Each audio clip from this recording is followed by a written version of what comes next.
नमस्कार दोस्तों, आपका अपने चैनल मनोज गुप्ता एकेडमी में आपका स्वागत है। दोस्तों आज हम लोग कक्षा 8वीं के गणित में पार्ट 3 घातांक तथा घनमूल का 3.1 करने वाले हैं। दोस्तों अभी तक आप लोगों ने इस चैनल को सब्सक्राइब नहीं किया तो प्लीज सब्सक्राइब और चैनल लाइक कीजिए और अपने फ्रेंड्स के साथ शेयर कीजिए। दोस्तों बाकी विषय के प्रश्न उत्तर के भी वीडियो बना करके अपलोड किया गया है, उसका लिंक आपको डिस्क्रिप्शन बॉक्स में दिया गया है, आप लोग वहां पर जाकर के देख सकते हैं। तो आइए अब हम चालू करते हैं 3.1। 3.1 को स्टार्ट करने के पहले हम लोग उसके कुछ बेसिक पार्ट देख लेते हैं।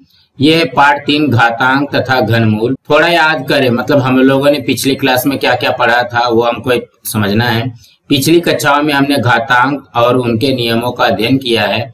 देखो यहाँ पे 2 गुणे 2 गुणे 2 गुणे 2 गुणे 2, मतलब यहाँ पे 5 बार लिखा है। इस गुणन रूपी संख्या को संक्षेप में हम 2 घाते 5 ऐसा लिखते हैं।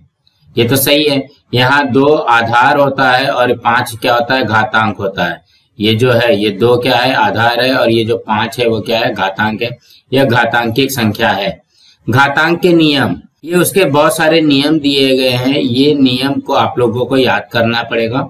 यहाँ पे देखो जो भी घातांक रहेगा, अगर घातांक यहाँ पे है और इसके बीच में गुणा हो रहा है तो हम लोग यहाँ पे क्या कर देंगे, जोड़ देंगे। जैसे सपोज ये 5 का घाते 2 गुणे 5 का घाते 3 है, तो हम लोग क्या करेंगे, ये वाला 5 तो लिखेंगे जो आधार वाला है, और जो घात वाला 2 और 3 को क्या करेंगे, जोड़ देंगे। तो ये हो जाएगा 5 का घाते 5। तो उसी तरीके से भाग रहेगा तो घटाना करेंगे। अगर ये इस तरीके का गुणा दिया गया है, मतलब a गुणे b का घाते m दिया गया है, तो ये m इससे भी गुणा होगा और इससे भी गुणा होगा। और किसी का भी घात जो है 0 होता है तो क्या आता है, 1 आता है। अब यहाँ पे अगर किसी का घात माइनस में दिया गया है तो 1 बटे उसका घात प्लस में हो जाएगा।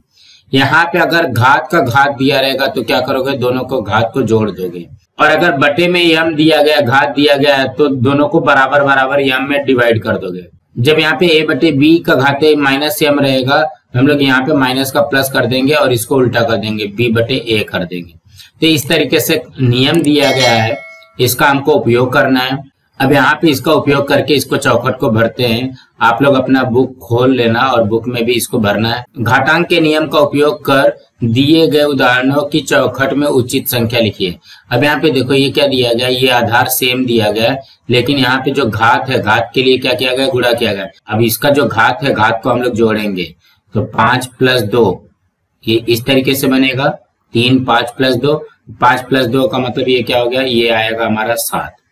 अब यहाँ पे घटाना करना है, क्योंकि भाग दिया गया, भाग में घटाना करते हैं। तो ये क्या जाएगा, 7 में से 9 गया तो कितना आएगा, माइनस ये आएगा 2। अब यहाँ पे घात का घात दिया गया, मतलब इसको क्या करते हैं, गुणा करेंगे। तो 4 5 6 ये आया 20। अब यहाँ पे देखो 1 बटे में लिखा हुआ है ना, तो यहाँ पे -3 का यहाँ पे क्या हो जाएगा, ये होगा 3। 5 का घाते 0 कितना होता है, 1 आएगा। 5 का घाते 1 रहेगा तो कितना आ जाएगा, ये 5 आएगा। फिर यहाँ पे देखो 5 गुणे 7 का घाते 2 दिया गया ना, तो इसको 2 2 यहाँ पे दोनों में डालना है। 5 का घाते 2 हो जाएगा और 7 का घाते 2 हो जाएगा। तो यहाँ पे भी दिया गया 5 बटे 7 का घाते 3 दिया गया ना, तो इसको 5 का घाते 3 कर दो और ये कर दो 7 का घाते 3। अब इसको भी वैसे करना है। अब यहाँ पे -3 दिया गया तो यहाँ पे +3 लिख दिया है, इसका मतलब क्या करना पड़ेगा, इसको उल्टा करना पड़ेगा। 5 बटे 7 है ना, तो इसको कर दो 7 बटे 5। कुछ इस तरीके से करना। यहाँ पे देखो, यहाँ पे है प्रश्न संग्रह 3.1। पहले प्रश्न में क्या, घातांक का उपयोग करके नीचे दी हुई संख्याएं लिखिए। यहाँ पे लिखा है 13 का 5वां मूल, तो हम लोग इसके उत्तर में लिखेंगे 13 का 5वां मूल बराबर 13। मूल कैसा होता है, 1 बटे 5 आ जाए। समझ में आया। जब भी हमको मूल लिखना रहेगा तो क्या करेंगे, 1 बटे 5 लिखेंगे। अब अगला करते हैं। 9 का 6ठा मूल दिया है ना, तो यहाँ पे लिखोगे 9 का 6ठा मूल। तो ये क्या बन जाएगा, 9 तो रहेगा ही, 9 का 6ठा मूल मतलब उसके घात में 1 बटे 6 आ जाए। अब अगला करते हैं। ये क्या दिया गया, 256 का वर्गमूल। यहाँ पे लिखोगे 256 का वर्गमूल। अब यहाँ पे देखो 6ठा वैसा तो नहीं दिया गया, पहला दूसरा तीसरा ऐसा नहीं दिया गया, वर्ग दिया है।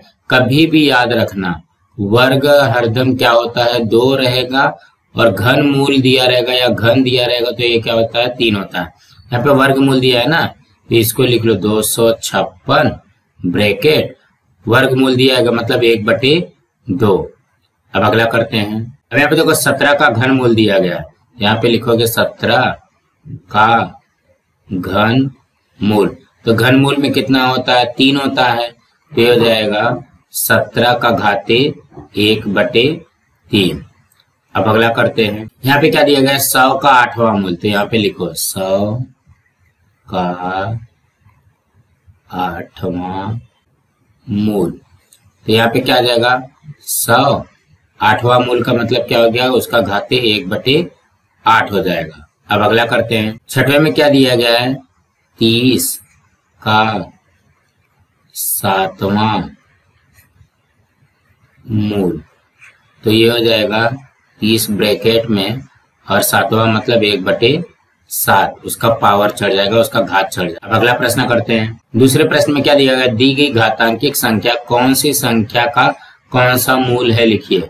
यहाँ पे संख्या का मूल में लिखना है, तो ये हो जाएगा 81 का कितवा मूल है, चौथा मूल है, तो यहाँ पे लिखोगे 81 का चौथा मूल।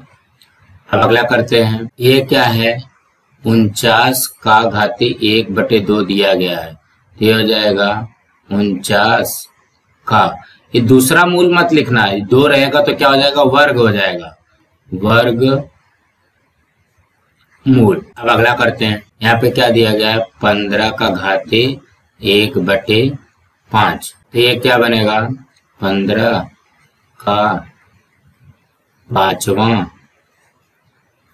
मूल। अब अगला करते हैं। यहाँ पे क्या दिया गया 512 का घाते 1/9, इसको लिखोगे 512 का 9वां मूल। अब अगला करते हैं। यहाँ पे क्या दिया गया है 100 का घाते 1/19, यहाँ पे लिखोगे 100 का 19वां मूल। अब अगला करते हैं। 6वें में क्या दिया गया है 6 का 1/7, तो इसको लिखोगे 6 का 7वां मूल। सो दोस्तों इसी तरीके से करना था। दोस्तों आज हमारा यहाँ पे कंप्लीट हुआ। दोस्तों आप लोगों को ये वीडियो कैसा लगा आप लोग कमेंट बॉक्स में जरूर लिख करके बताइए, और इस वीडियो को ज्यादा से ज्यादा लाइक कीजिए, अपने फ्रेंड्स के साथ शेयर कीजिए ताकि उनको भी 3.1 मिल सके, और इस चैनल को सब्सक्राइब कीजिए। नमस्कार दोस्तों।